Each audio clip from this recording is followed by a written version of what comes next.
हो गई।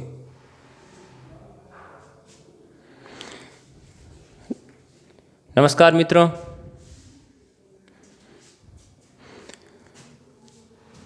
हम आगे बढ़ते हैं अपनी क्लास में। कल अपन ने पढ़ा था स्वरों का वर्गीकरण और उसमें 5 प्रकार से हमने वर्गीकरण किया था अच्छी तरह से। और आज अपन पढ़ेंगे व्यंजनों का वर्गीकरण। व्यंजनों का वर्गीकरण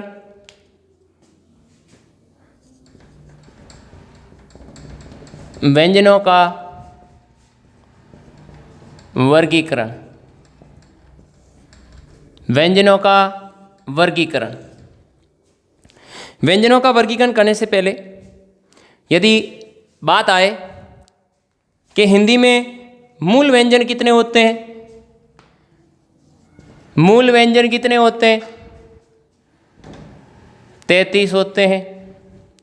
दूसरी बात, व्यंजन किसे कहते हैं? वे वर्ण जिनका उच्चारण स्वरों के सहयोग से किया जाता हो उसे क्या कहते हैं? व्यंजन कहते हैं। अब अपन ने मूल व्यंजन कितने पढ़े थे? 33 पढ़े थे। लेकिन अभी जो हम पढ़ेंगे वो व्यंजनों का वर्गीकरण पढ़ेंगे। किस आधार पर कितने भागों में बांटा गया है और कैसे बांटा गया है। तो हम सबसे पहले इन का भेद पढ़ते हैं और वो सबसे पहला भेद है वो है उच्चारण स्थान के आधार पर व्यंजन। उच्चारण स्थान के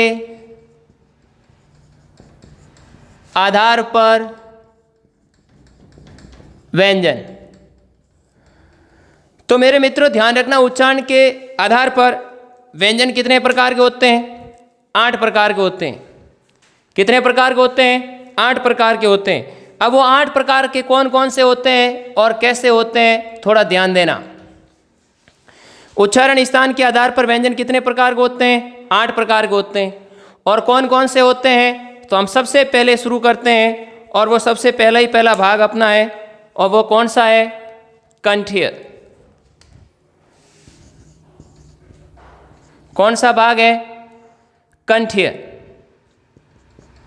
अब आपको ध्यान होना चाहिए कि कंठ से जिन जिन व्यंजनों का उच्चारण किया जाता है वो किस में आएगा? कंठ में आएगा। यानी कि वे व्यंजन जिनका उच्चारण किससे किया जाता हो? कंठ से किया जाता हो। तो कंठ से किया जाता हो वे व्यंजन कौन कौन से हैं तो आपको ध्यान रखना है क वर्ग। कौन सा वर्ग? क वर्ग। और क वर्ग के जितने भी व्यंजन हैं वो सब किस में आएंगे? कंठ में आएंगे। तो क में कौन कौन आता है? क, ख, ग, घ, अड़। क, ख, ग, घ और अड़।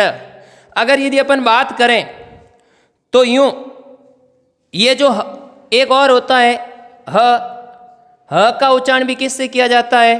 कंठ से ही किया जाता है। उसके बाद में अपन दूसरी बात करें, कंठ के बाद कौन सा है? तालव्य। अगर हम तालव्य की बात करें, कंठ के बाद नंबर 2 पे कौन आएगा? नंबर 2 पे आएगा अपना तालव्य। इसी को कहते हैं तालु। तो तालु के आधार पर कौन सा आएगा? च वर्ग। कौन कौन से होते हैं? च, च, ज, झ, यन। इसके अलावा भी और आते हैं 2, और वो कौन कौन से हैं? 2 2 कौन कौन से हैं? य और स। उसके बाद में अपना नंबर 3 पे कौन आता है? नंबर 3 पे अपना कंठ, तालु, मूर्धा या मूर्धन्य। तो मूर्धा, अब मूर्धा या मूर्धन्य, तो मूर्धन्य में देखो क वर्ग, छ वर्ग। अब कौन सा आएगा वर्ग? ट वर्ग। तो ट वर्ग के अंदर कौन कौन आते हैं? ट वर्ग में कौन कौन आते हैं? ट, ठ, ड, ढ, अण। ध्यान रखना मित्रों, एक बात यहाँ और ध्यान ये रखना है कि इसके नीचे ऐसे करना मत, क्योंकि जैसे ही आप ऐसा करोगे तो ये उत्क्षिप्त व्यंजन हो जाते हैं। कौन से हो जाते हैं? उत्क्षिप्त व्यंजन हो जाते हैं। इनका उच्चारण ड और ढ में होता है, लेकिन उच्चित व्यंजनों का जो उच्चारण है वो किस में होता है? अड और अढ, अड और अड, इन दो में उच्चारण होता है। अब इसके अलावा भी इनके साथ में दो और आते हैं, और वो दो कौन से हैं? ध्यान रखना, र और छ। अब ध्यान ये देना है, ये जो मैं पीछे लिख रहा हूं, जैसे मैंने अ को भी कहाँ लिखा है? कोष्ठक में। य और श को भी कहाँ लिखा? कोष्ठक में। र और श को भी कहाँ लिखा? कोष्ठक में। अब इसीलिए लिखा है क्योंकि मैंने आगे क्या लिखा है? ट वर्ग। तो ट वर्ग में कितने हैं? ये 5। च वर्ग में कौन कौन से हैं? ये वाले 5। और क वर्ग में कौन कौन से हैं? ये वाले 5। इसीलिए मैं इनको अलग से कहाँ लिख रहा हूँ? कोष्ठक में लिख रहा हूँ, ताकि आपके ये ध्यान में रहे कि कंठ से उच्चारण क वर्ग के अलावा और कौन से व्यंजनों का होता है? तो ह। विसर्ग भी हम इसी में लेते हैं। उसके बाद में तालु या तालव्य में, मूर्धा या मूर्धन्य में, तो तालु में कौन कौन सा आएंगे? छ वर्ग। तो छ में छ वर्ग के 5, और उसके अलावा कौन सा आएगा? यश। उसके बाद में और कौन सा है? ट वर्ग। ट मूर्धा से है। ट वर्ग में 5 ये आ गए, उसके अलावा 2 और कौन से हैं? तो ये। इसीलिए मैं इनको क्या कर रहा हूँ? कोष्ठक में लिख रहा हूँ, ताकि तुम्हारे समझने में किसी प्रकार की कोई तकलीफ नहीं हो। इसके बाद में आता अपना नंबर 4। कितने नंबर पे आएंगे अपन? 4। और 4 नंबर पे कौन सा है? दंत्य, या जिनका उच्चारण कहाँ से होता हो? दांतों से होता हो। भले ही दंत्य लिखो या दंत लिख लो, एक ही बात है। अब देखो, तो ये कौन सा वर्ग आ जाएगा? त वर्ग। अब यदि बात करें अपन त वर्ग की, तो त में कौन कौन आएंगे? त, थ, द, ध, न। अब इनके अलावा और इसमें कौन कौन से आ सकते हैं? ये थोड़ा ध्यान देना है। तो ल और स। इनके अलावा और कौन आ सकते हैं? ल और स। कौन कौन से आ सकते हैं? ल और स। उसके बाद में यदि अपन बात करें नंबर 5, नंबर 5 की अपन बात करें, तो नंबर 5 पे अपना कौन सा आता है? ओष्ठ्य। कौन सा आ जाएगा? ओष्ठ्य। अब बात आए ओष्ठ्य की, तो ओष्ठ में कौन कौन से आते हैं? जिनका उच्चारण किससे होता हो? ओष्ठ से होता हो, ओर से होता हो। तो वर्ग कौन सा आ जाएगा? प वर्ग। और प वर्ग में कौन कौन होते हैं? प वर्ग में होते हैं प, फ, ब, भ, म। अब प, फ, ब, भ, म। प, फ, ब, भ और म। ध्यान रखना, वे व्यंजन जिनका उच्चारण किन से होता हो? ओष्ठ से होता हो, उन्हें कौन सा व्यंजन कहेंगे? ओष्ठ्य व्यंजन। 5। अब नंबर 6, नंबर 6 की यदि अपन बात करें, तो कौन सा हो जाएगा? वर्तस्य। बड़ा अच्छा ध्यान रखना है, अधिकतर जो रीट वगैरह एग्जाम में या BSTC में और भी जो बड़े बड़े जो भी एग्जाम होते हैं, अधिक से अधिक आपके जो सवाल पूछा जाता है वो कहाँ से पूछा जाता है? वर्तस्य से पूछा जाता है।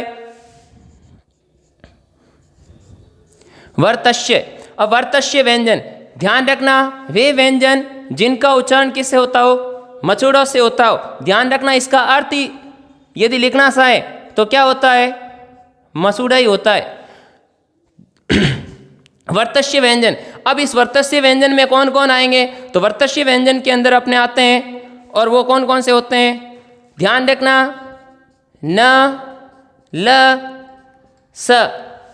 और NCERT के अंदर मैं लिख देता हूँ पीछे एक अलग से, और आपके इस र का उच्चारण भी NCERT ने किस में माना है? वर्तस्य में माना है। किस में माना है? वर्तस्य में माना है। न, ल, स के अलावा र, इन तीनों का उच्चारण कहाँ माना है NCERT ने? ये तो माना है ही, गुरु कामता प्रसाद वगैरह इन्होंने तो ये माना ही है। इसके अलावा NCERT ने भी किसको वरीयता दी है वर्तस्य के अंदर? वो दी है र को। इसके बाद यदि अपन बात करें तो कौन सा आ जाएगा? दंतोष्ठीय। नंबर 7 पे, नंबर 7 पे कौन सा आ जाएगा? दंतोष्ठीय। और दंतोष्ठ जिसका उच्चारण दंत और ओष्ठ दोनों से होता हो वह कौन सा है? वह कौन सा है? वह एक होता है फ। अब देखो प फ, एक होता है फ, क्या होता है? फ। यदि फ के नीचे नुक्ता या ऐसा लगा हुआ हो तो उसका उच्चारण भी कहाँ से होगा? दंतोष्ठ से। यानी कि वे व्यंजन जिनका उच्चारण किससे किया जाता हो? दांत और ओष्ठ से किया जाता हो, उन्हें क्या कहते हैं? दंतोष्ठ कहते हैं। और दंतोष्ठ में कौन आया? व। कितने हो गए? 7। अब नंबर रहा है 1 8, और 8वां कौन सा है? अब ध्यान रखना, मैंने यहां पर भी लिखा है इसको। कहां पर लिखा है? कंठ्य में, और कंठ्य में भी ह लिखा है। इस ह का उच्चारण भी कहां से होता है? यहां काकल्य से होता है। तो नंबर 8 पर काकल्य, और काकल्य व्यंजन कौन सा है? ह। जिनका उच्चारण कहां से होता हो? यहां से होता हो,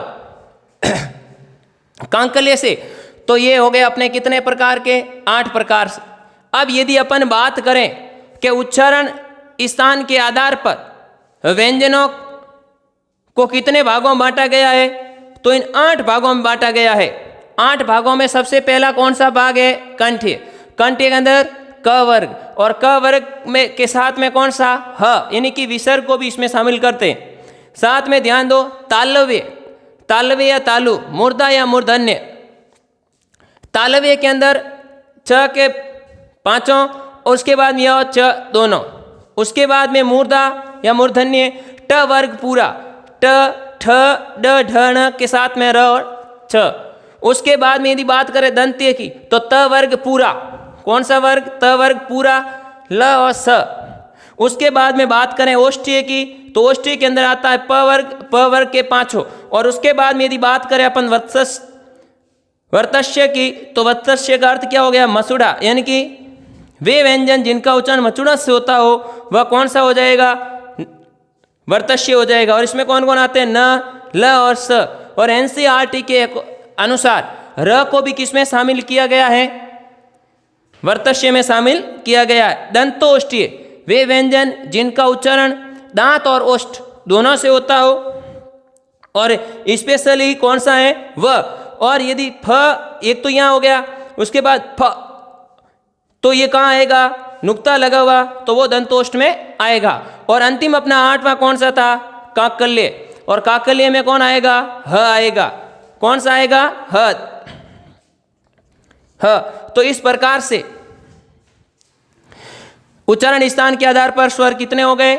व्यंजन 8 हो गए। अब अपन दूसरी बात करें। दूसरी बात अपन ये करते हैं कि ये तो उच्चारण स्थान के आधार पर था। अगली बात जो अपन करेंगे वो करेंगे उच्चारण प्रयत्न के आधार पर। और उच्चारण प्रयत्न के आधार पर व्यंजन कितने प्रकार के हो जाएंगे? उच्चारण प्रयत्न के आधार पर अच्छी तरह से टेबल का स्क्रीन शॉट लेकर आप आराम से बिल्कुल एक एक चीज़ अपनी नोटबुक के अंदर लिख सकते हो।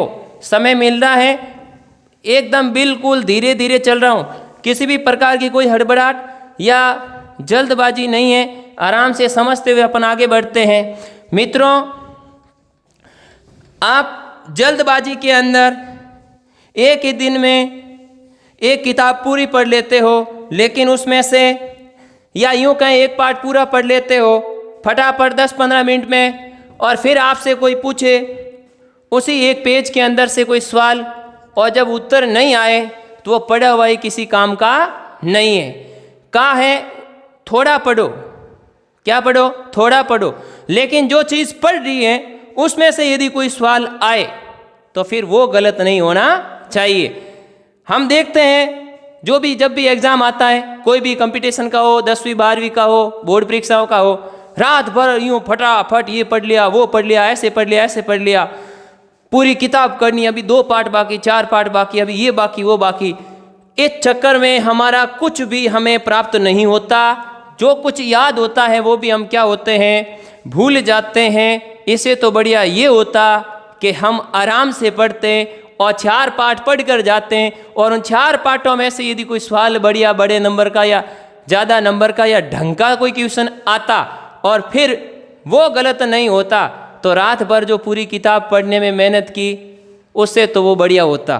तो ध्यान रखना, कम पढ़ो लेकिन ऐसा पढ़ो कि पढ़े हुए के अंदर से यदि कोई सवाल पूछा जाए तो फिर वो अपना गलत नहीं होना चाहिए। तो हम भाग नंबर 2 की ओर बढ़ते हैं। उच्चारण प्रयत्न के आधार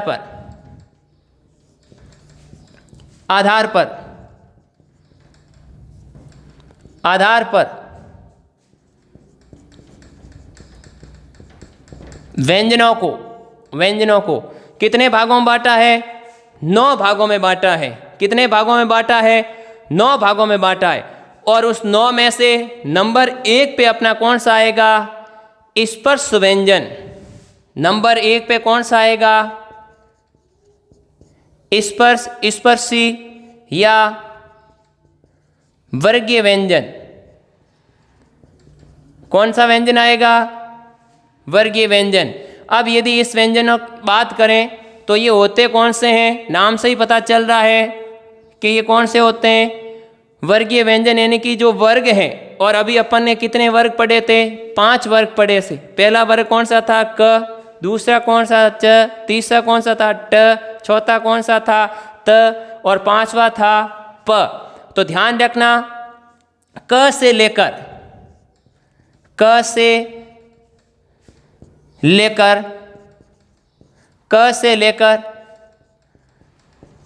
म तक के व्यंजन, क से लेकर म तक के जो व्यंजन हैं, यानी कि जो 5 ही वर्गों के व्यंजन हैं, यानी कि कुल कितने हो गए ये भी बात करें तो अपने कितने हो गए? 25। तो सीधी सी बात है, स्पर्श या वर्गीय व्यंजनों की संख्या कितनी होती है? 25। ये कहाँ से कहाँ तक होते हैं? तो 5 ही वर्ग। कौन सा वर्ग? पहले क वर्ग, फिर कौन सा? च वर्ग, फिर कौन सा? ट वर्ग, और फिर कौन सा? त, और फिर प। ऐसे करके प्रत्येक वर्ग में 5 व्यंजन होते हैं। 5 होते हैं। 5 को 5 से गुणा करते हैं तो कितने होते हैं? 25। तो मित्रों, स्पर्श व्यंजनों की संख्या कितनी हो गई? 25 हो गई। और वो कहाँ से कहाँ तक होते हैं? और वो होते हैं अपने क से लेकर म तक।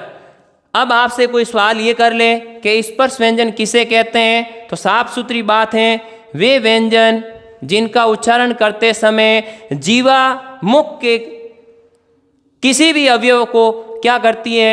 स्पर्श करती है। उन सारे व्यंजनों का नाम क्या हो गया? स्पर्श व्यंजन या वर्गीय व्यंजन, अर्थात हम उसे स्पर्श या वर्गीय व्यंजन कहते हैं। हम बात करें अगले की, तो नंबर 2 पे अपना कौन सा हो जाएगा? संघर्षी। नंबर 2 पे कौन सा हो जाएगा अपना? संघर्षी व्यंजन। अब बात यहाँ आती है कि ये संघर्षी व्यंजन क्या होते हैं, और इन्हें संघर्षी या यूं कहें अपन संघर्षी व्यंजन किसे कहते हैं? तो ध्यान रखना, वे व्यंजन जिनके उच्चारण में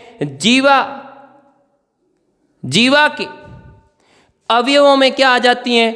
निकटता आ जाती हैं, और मुख विवर का भाग क्या है? थोड़ा कम खुलता है। यानी कि जीवा को इनके उच्चारण के लिए क्या करना पड़ता है? संघर्ष करना पड़ता है। इसीलिए इनका नाम क्या पड़ गया? संघर्षी। और इनकी संख्या कितनी होती है? 4 होती हैं। अब इन संघर्षी को अपन ने शुरुआत में पढ़ा था ऊष्म व्यंजन, और वे ऊष्म व्यंजन कौन कौन से होते हैं? ऊष्म व्यंजन कौन कौन से होते हैं? याद नहीं।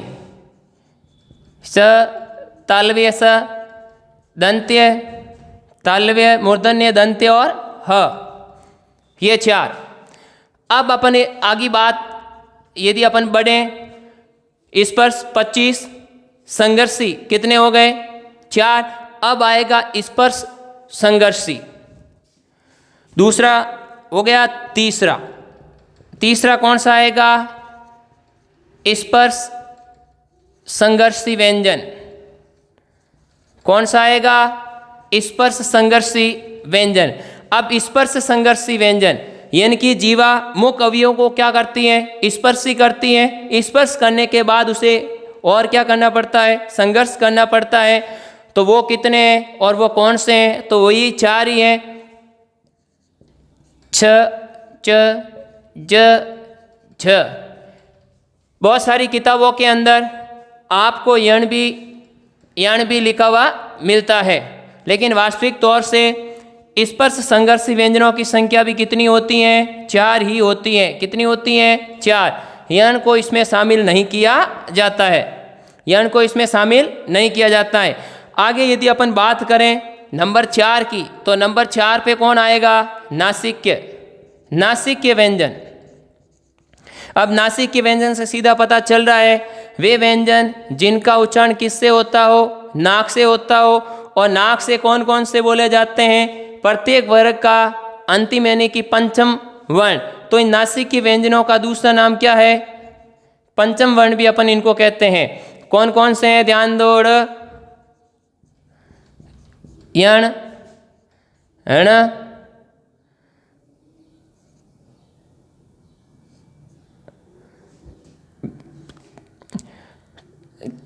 च, ज, झ, यण। उसके बाद में ट, ठ, ड, ढ, ण, त, थ, द, ध, न और प, फ, ब, भ, म। जिनका उच्चारण किससे होता हो, नाक से होता हो।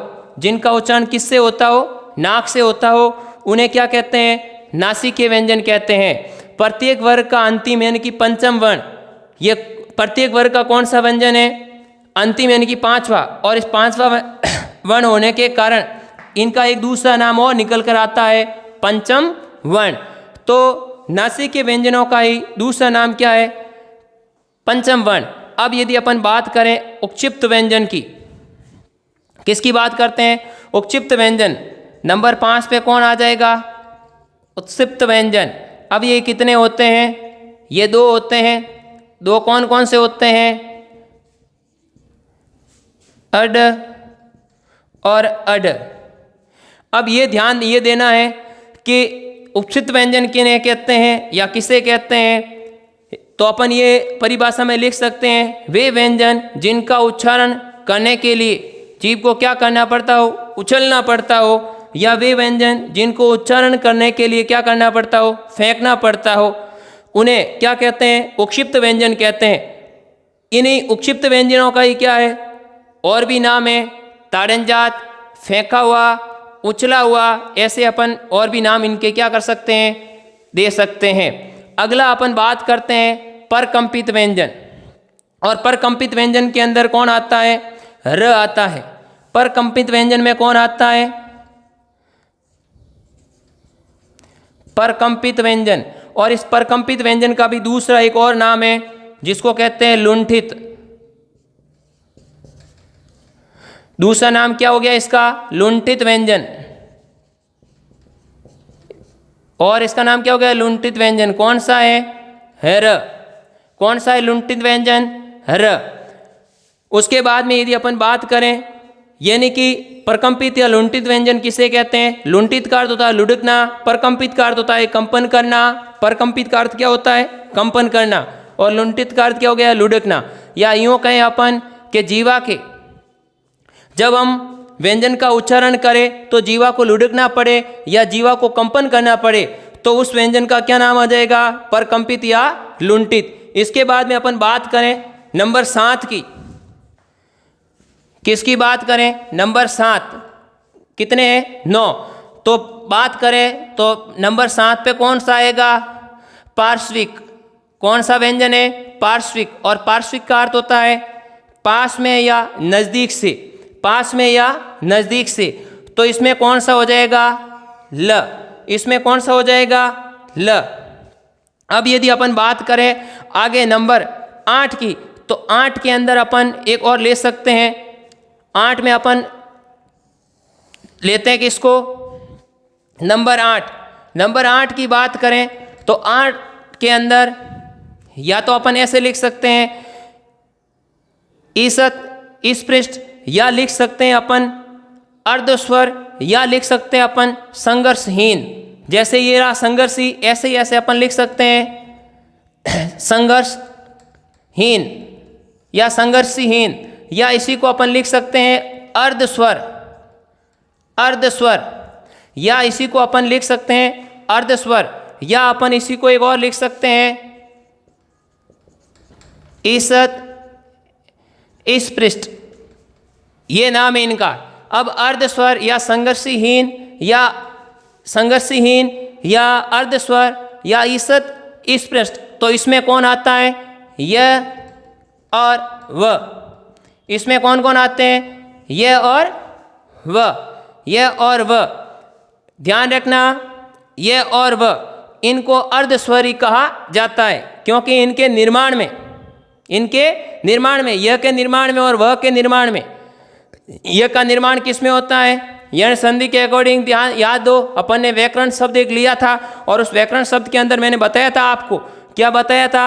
वी और आ से या बना, तो सीधी सी बात है, तो वी आ यानी कि वह के अंदर से ई निकली थी, ई और आ मिलकर क्या बनाया था? या बनाया था। अब ध्यान दो, ये यह है तो ई और अ।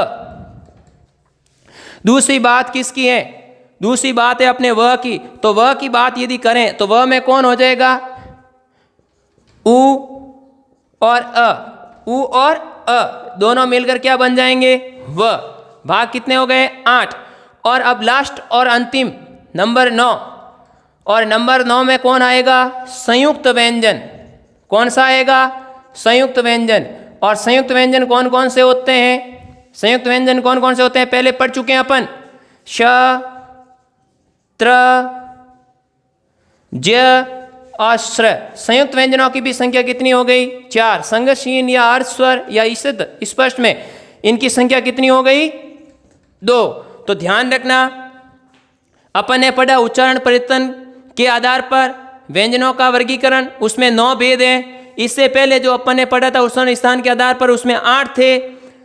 और इसमें स्पर्श में कितने हैं? 25। संघर्षी में कितने हैं? 4। स्पर्श संघर्षी में भी कितने आएंगे? 4। और नासिके में कितने आएंगे? 5। और उक्षिप्त में कितने आएंगे? 2। परकंपित लुंठित में क्या आएगा? र। पार्श्विक में क्या आएगा? ल। संघर्षहीन अर्धस्वर या ईसत स्पर्श में क्या आएगा? यह और वह। उसके बाद में संयुक्त व्यंजन में कितने आते हैं? 4। तो नमस्कार मित्रों, यदि आपको मेरा वीडियो पसंद आया हो तो लाइक, शेयर और सब्सक्राइब करना न भूलें, और आप इसी प्रकार मेरा सहयोग करते रहें ताकि मैं बढ़िया से बढ़िया करने का और अच्छे से अच्छे करने का प्रयास करता रहूं। यदि नहीं समझ में आए तो आप कमेंट्स के माध्यम से भी सवाल कर सकते हैं। धन्यवाद।